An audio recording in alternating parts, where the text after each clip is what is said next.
এই যে ধরি ধরে রেখেছি, এখন চালিয়ে দেবো ঘোড়া। বন্ধুরা, চারিদিকে যান্ত্রিক জীবনের তীব্র কোলাহল, যেখানে কালো ধোঁয়া আর ইঞ্জিনের গর্জনে প্রকৃতি আজ ক্লান্ত।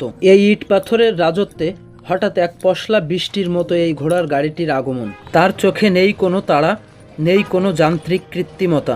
জীব আসলে কত সুন্দর হয় তা এই ব্যস্ত রাস্তায় না দাঁড়ালে হয়তো উপলব্ধিই হতো না। অনেকে বলে পশুরা কথা বলতে পারে না, কিন্তু তাদের চোখ আর তাদের আচরণ অনেক গভীর কথা বলে। দেখুন এই সুন্দর প্রাণীটি কত সাবলীলভাবে আমার পাশে এসে দাঁড়ালো। এর মধ্যে কোনো ভয় নেই, আছে শুধু বিশ্বাস। জীব আসলে কত সুন্দর হয় তা কাছ থেকে না দেখলে বোঝা যায় না। দেখুন কত সুন্দর প্রাণীটির আচরণ। কাকা, এই ঘোড়া গাড়ি তো অনেক ঐতিহ্যবাহী। এতে করে এখন কি টানা হয় কাকা? ধান। কত বছর ধরে ঘোড়া আপনার সঙ্গে আছে? এই 5 বছর আছে। এই আপনার ঘোড়ার নাম কি কাকা? এর নাম পাখি।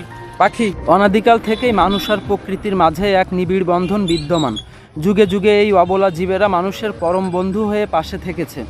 আজ সেই শাশ্বত সুন্দরের মুখোমুখি আমি। কোথাও কোনো কৃত্রিমতা নেই, নেই কোনো স্বার্থের মোহ।